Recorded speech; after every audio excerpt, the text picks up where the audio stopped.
Europe isn't as weak as Europe is acting.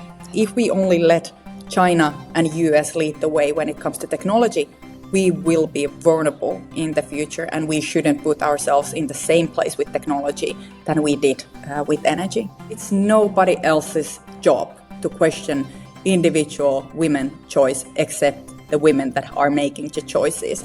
So wear whatever you want, be as colorful as you want, live your lives just the way who you are. Hello and welcome to Ways to Change the World. I'm Krishnan Guru-Murthy, and this is the podcast in which we talk to extraordinary people about the big ideas in their lives and the events that have helped shape them. My guest this week is the former Prime Minister of Finland, Sanna Marin. She became famous as the world's youngest Prime Minister, aged just 34, and she faced controversy over slightly absurd things like what she was wearing in photo shoots and a famous video in which she was seen dancing at a party with friends. She gave up politics and went on to work for the Tony Blair Institute, working closely with Ukraine. And she has written a memoir called Hope in Action, in which it documents her constant efforts to try and change the world. Sanna, welcome. How would you change the world? Well, I think this answer is very obvious. If I would have all the power in the world, I would stop climate change and loss of biodiversity, the biggest challenges that humankind is facing. But unfortunately, I'm just an individual and I can only work on my own small part. But we need action on these matters, or otherwise we don't have any future at all. Now, you talk, really impressively about wanting to change the world, unashamedly. It's a big ambition. Where did that come from? I mean, you had an unusual childhood. I come from quite humble background. We didn't have wealth, money, or that kind of family connections that would usually lead to the career in politics. So I come from quite humble background. But when I was 20, I just felt so passionate about the matters that I cared deeply, like climate, but also gender equality, human rights. I was raised in a rainbow family. My mother had a companion that was the same sex, and I saw the injustices of our society when I was growing up. I grew up in the 80s and 90s, and at that time we didn't recognize different kind of families and different kind of people equally. And I wanted to change these things. I wanted to do reforms within our society that meets everybody at the same way, give people the same rights and the same opportunities. And I committed my life for this change. So even though as growing up I didn't think ever to become a politician, it looked very far away from the reality that I came from, old men in grey suits talking about important matters. Still, I felt so passionate about the things that I saw that were wrong in our society and in our world. And I wanted to change that. And I also realized that it's not only my opportunity and my possibility to do something, it is also my responsibility, because it wasn't easier before when the older generations were building our welfare society or doing the changes in our world. I could also do things, and it's my responsibility to do things. I mean, that's what's really unusual, though, because I think most people who feel frustrated with the world or angry about the way people are treated or an issue is not being tackled, they don't feel they have the power to make a difference. You clearly did at a very young age. Where did that belief and confidence come from? Maybe it was more frustration. I think the strongest emotion, one of the strongest emotions beside love, is actually feeling unjust and feeling injustice happening. So I felt that injustice that I saw around me, and I wanted to act on those injustices. So I think that people actually have power. They can do things. Nobody can do things alone. We need each other. And I think this is also something that is wrong with our societies and our world today in our Western democracies, that we are so individualized that we don't understand that we need to work together. And together we can make structural changes. Together we can make big changes in our worlds. And as I mentioned before, it wasn't easy to build the rules-based international order after the Second World War. It wasn't easy in the Nordic countries to build our society in a way where women would have the same equal opportunities than men. It was never easy to build the welfare society. It all took extremely amount of work and work together. And I think we need to let people feel that they can do things, that they can act on things, and that they can act on things together. Nobody can do things alone. If we are alone, we are small, and then we cannot achieve this change. But working together with each other and also feeling that responsibility of acting, I think that's the key. And the message of my book is also that hope isn't something that just falls from the sky. It is something that we create from our actions. Now, across Europe, a lot of people who are trying to bring about change are moving right. They are moving towards populist parties. You chose to be a social democrat. Why did you choose that route? As I said, I come from such an unprivileged background. My mother was raised in an orphanage. She had me when she was 23. Broke up with my father only a couple of years after because he was a severe alcoholic. So we never had a lot of money. We never had connections. We never had much, but we had the welfare society. I was so grateful to be born in Finland and then have those opportunities because we have extremely good daycare system and schooling system, and we have universities that you don't have to pay tuition. So I had opportunities in my life because of the generations that built our welfare model. And I understood very early on that I wouldn't have any chance in life without these structures. So that's why I chose Social Democrats that had always been building this equality in our society that enables everybody to pursue their dreams, whatever are their backgrounds. And I wanted to also continue this work, but also reform our society because the world is changing, our societies are changing. We cannot be stagnated and think that the old structures will work forever. We also have to reform those.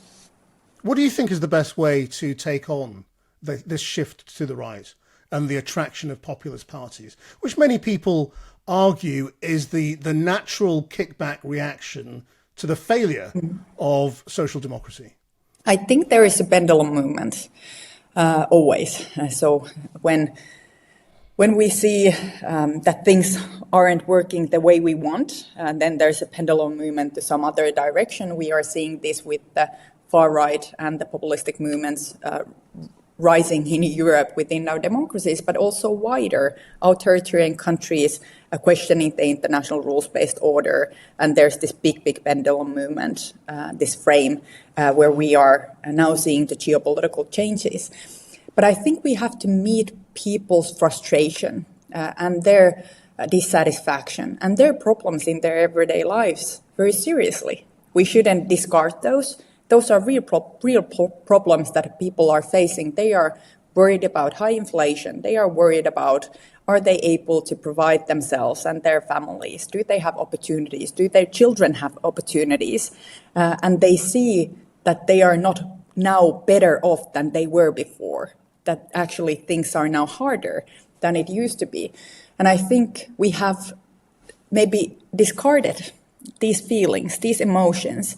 And as I said before, that one of the strongest feeling of people is the feeling of injustice. And I think we haven't met the feeling of injustice enough. And that's when people turn to easy answers, to populism, to far right, because they are, of course, blaming it's the immigrants, it's the others, it's somebody else taking our opportunities and our jobs. Those are not facts. Those are not the correct answers, but they are easy answers, and it's easier to lean on them than to believe that there will be change gradually happening within our society. So we need to meet people's feelings, their emotions, their frustration, and their real problems that they are facing. I mean, it's easier said than done, isn't it? And social democrats around Europe will say, well, we are trying our best. We can't wave a magic wand. We're facing, deep, entrenched, post-pandemic problems, post-banking crisis problems. So are you saying social democrats need to be, more creative, bolder, to think about things that they haven't thought about before? Because they will all say, we're trying. Definitely bolder. I see that we are now lacking, and I'm not only talking about social democrats and our parties, but in general, we are lacking now real leadership in Europe. Unfortunately, I think we have been in this dream world, this naive world where we want to think and believe that things can go back the way it was. That's not going to happen. The authoritarian mindset and the shift to this idea that there are strong men and ideology, that strength and force matters, and then we don't anymore have these rules that we have been creating together. So there is this pushback on the rules-based order, and we have been naive and we haven't seen this change happening so radically in our world. And now we would need that strong leadership. So you should always know your core values, and then you should have a clear direction based on those values. You should have understanding of your realistic options, and the realistic option isn't going back. The realistic options are on the table. If, for example, we give Russia what it wants when it comes to Ukraine, it will only continue its aggression, as we've seen before when Russia annexed Crimea and the response from the international community was so weak. So we haven't actually realized what are the realistic options.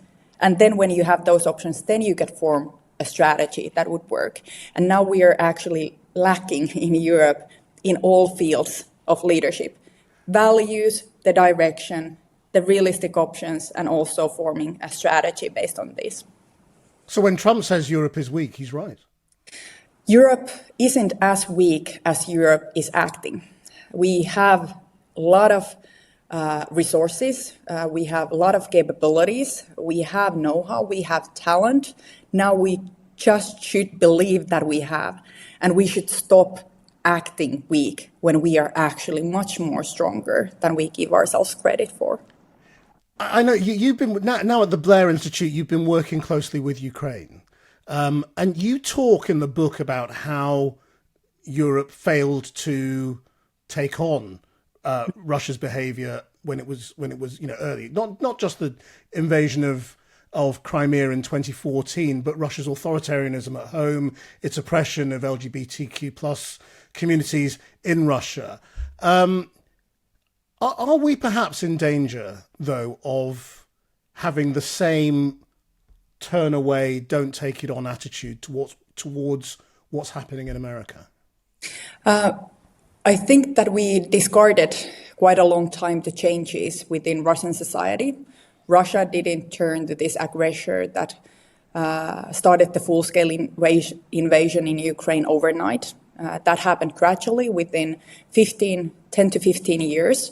First, suppressing minority groups, such as the LGBTIQ community, attacking opposition, attacking journalists, silencing the civil society. So it happened gradually. And Europe looked the other way because we wanted to do business, especially when it came to energy with Russia. So we discarded the changes that were happening.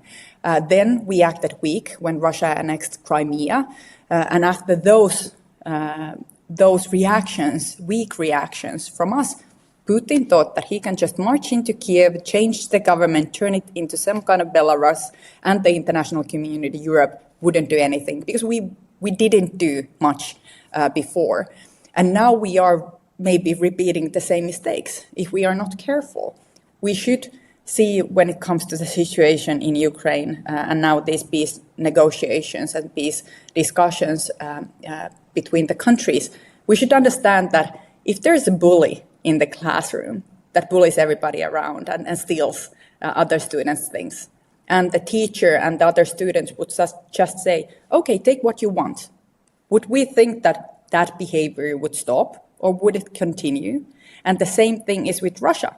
If it gets what it wants, land, other victories in Ukraine, it would only continue. We would only see more aggression in the future, more war in the future. And now we should stop that bullying, and we should stand with Ukraine and make sure that there will be peace that would be just and fair, and the kind of deal that Ukraine could also support.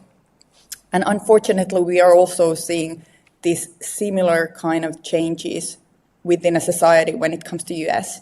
And I think this looks that we are on a fast track when it comes to US society. There are a lot of people that are scared now, especially when it comes to universities, when it comes to international students, when it comes to people from different countries. There is this fear that is sensed that wasn't there before. And we need to also notice this, and also the changing relationship between US and Europe. At the same time, we have to understand that US is a strong democracy. There are people that are protesting. There are people that are responding. So we need to, of course, believe and hope that strong base of democracy will carry through. But do you see signs of things that could lead to repression there as well, in the use of federal agents, in the approach towards the media? These are similar tactics, aren't they?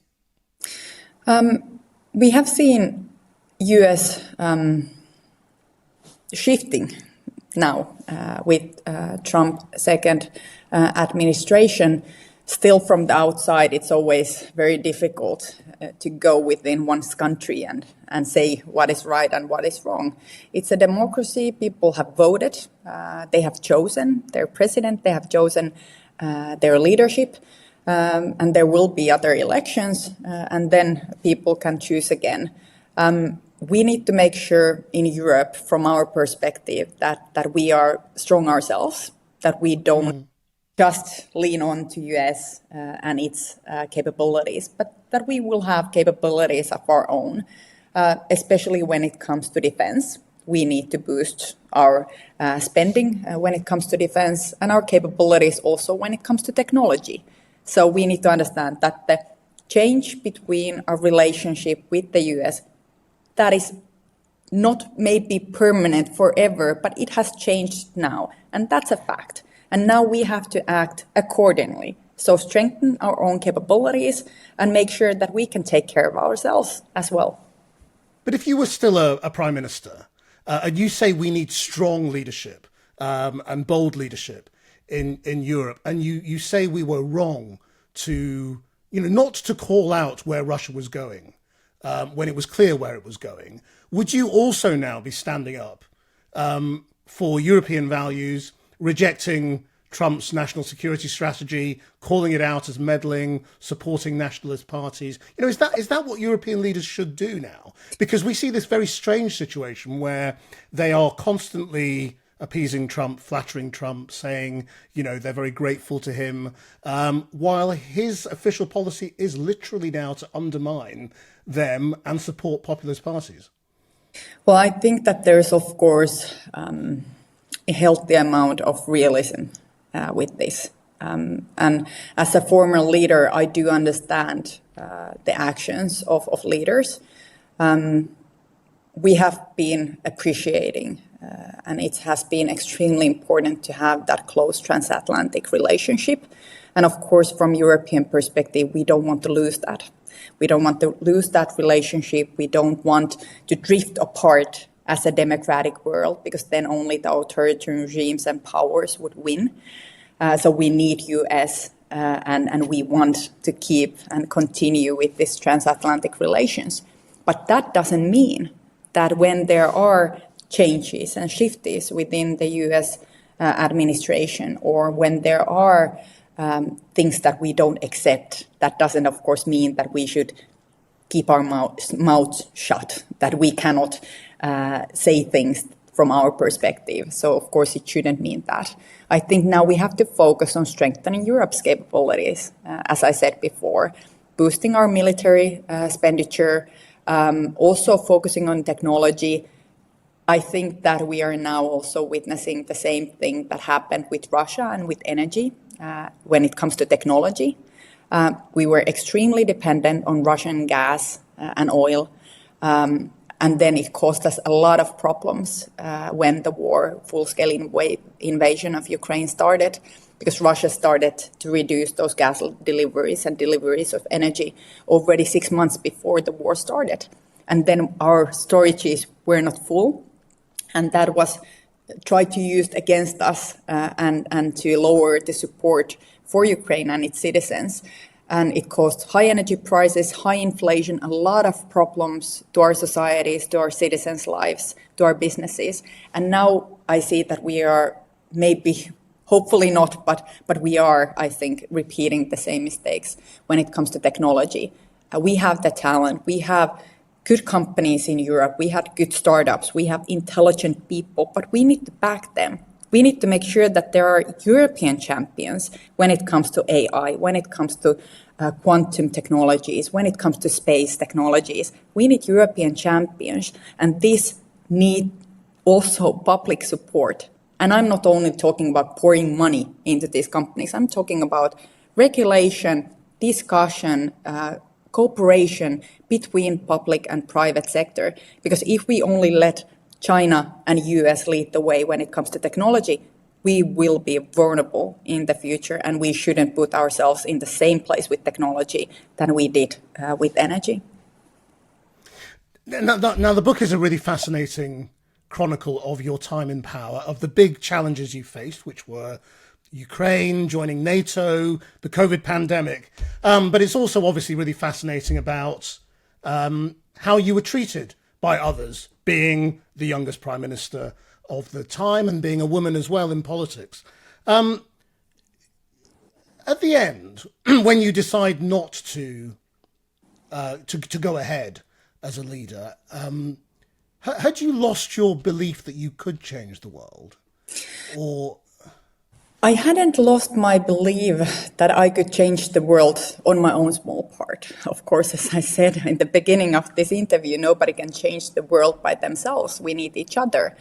But I didn't maybe lose the belief that I can do things. I had seen that I can do many things. I think our government was extremely successful, not only with COVID or the response to the war in Ukraine, but also we fulfilled 90% of our extremely reformistic governmental program. So of course I have seen that we could do things, and we did make change in our society, and hopefully also in the world, in our small part as Finland.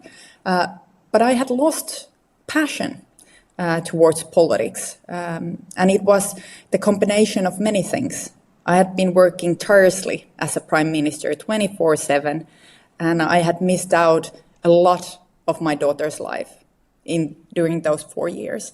And of course, when I took the position, when I started in the office, I realized already then that it would mean many things for my personal life, that I would be at work all the time. But it took a toll. And my daughter is now 7 years old. She was just under 2 years old when I started. And when we didn't enter first in the elections, even though we gained popularity and more seats, but we didn't enter first, it gave me a personal space and possibility to reevaluate my own life and my own choices. And I decided then, 2023, to step away from party leadership and from the parliament, because I wanted to spend more time with my daughter, focus on other things, because our children are small forever. They are children, young, only a certain period of time. And I really value that, because I missed out 4 years, and I didn't want to miss out the next 4 years as well. So how much had the press worn you down? I mean, you write about, I mean, you call them scandals that should be in sort of inverted commas, really, because they're the most sort of ridiculous scandals. They are any scandals. Nothing too serious with corruption or misuse of public money or power, but they are scandals in Finnish standards. They're about what you were wearing and what you were doing, and the famous video of you at a party dancing. How much had that worn you down? How much was that also responsible for taking away your passion or your joy for the job? It did, of course, affect, and it had a heavy effect. Not only the scandals, those were individual events, and they lasted a certain period of time too long for my way of thinking. I think they were exaggerated quite a lot. So it went out of proportion, I think, all of those scandals. But still, it wore me down that the media was more and more focused on my personal life and my appearances and the nonsense, and not anymore only keeping the focus on the work and the things that I did. And I think this is something that women in all different occupations face, that we are not only viewed through our actions and through our performance when it comes to the job itself, but our looks, our appearance, our behavior is also moralized and watched. And there were a lot of stories concerning my personal life and my personal things. And I felt that very frustrating and very tiring. Because, of course, as a politician, you want to be viewed through your actions and through your work, and not about the things that don't actually affect anybody else's life. And I think this is a general thing for women, and it is tiring, and we need to do something about this, because we cannot miss the talent of women, and we cannot push them away from participating because they are maybe afraid that what these things will do to my mental health if I join political party or run for office or participate in public debate. I think it's a real issue in general, and we need to do something about it. What would you advise other young women going into politics? There have never been, and there will never be, like this right mold for women. We have seen on the commentary, whether you are too grey or too colorful or too old or too young or too beautiful or too ugly or something, there's always a lot of opinions what women should be. And the thing that we should actually tackle is the societal view and the societal attitude that it is everybody's job to actually question women's own choices. And it's nobody else's job to question individual women choice except the women that are making the choices. So whatever you want, be as colorful as you want, live your lives just the way who you are, because there never will be this mold, this moralistic narrow mold that you will fit. That's a trap, and that's not realistic. So I would just embrace with womanhood, with everything that we have. Wear heels and makeup, or don't if you don't want to.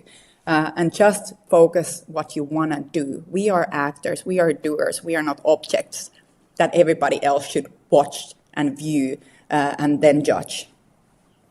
I mean, isn't your story, though, quite off-putting for a lot of people? And politics and public life is off-putting for people in all sorts of ways at the moment, partly because of the scrutiny, partly because of the way people will be criticised, partly because of the volatility of public opinion. You might be in 1 minute and out the next. I mean, is it really an attractive option to go into public life to try and change the world? Well, especially nowadays. When I started in politics, we didn't yet, even though I'm not that old compared to many politicians, but still, social media wasn't a thing when I started in politics. And nowadays, it's a different world where people live. They are constantly evaluated, and they meet quite harsh negative attacks and commentary online on social media platforms. And especially if you're a woman or if you're from a minority group, you will meet extremely hostile environment out there. For women, the commentary is usually sexualized, and it's also usually can be very violent. It can be massive attacks on individuals, and not only politicians, just individuals raising their voices. So we need to understand that this is a societal problem of our democracies, and we should be able to protect people, to create safe spaces, to participate for everybody, and not put this burden on individual shoulders, but do changes in our legislation, in our societies that would protect and give this safe space to participate. And I understand that these stories and also the scandals, how I was viewed or treated, might be off-putting for somebody. They might be afraid of participating. But I would only say that we should never let our fears to guide us. We should conquer our fears and change things, because we can do that. And as I said, it wasn't easy before. It wasn't easy for the first 19 female parliamentarians that started their work in Finland, because we were the first country to grant women full political rights, also the right to run for office. It wasn't easy for them in our parliament, in our political system, to fight for childcare and elderly care, social health care, educational reforms, equality, making legislative changes. It wasn't easy, but they did it. And I was able to enjoy that when I was growing up. And now it is our job to make the changes for the new generations, that they will have it easier and not harder. And when we see this backlash on women and girls and equality, we shouldn't accept that. We should push back. And we can. So let's not let the people that are trying to silence us online or otherwise win. And let's not let our fear to guide us, because we are powerful and we can make things happen. Sanna Marin, thank you very much indeed for sharing your ways to change the world. Thank you for your time. Thank you.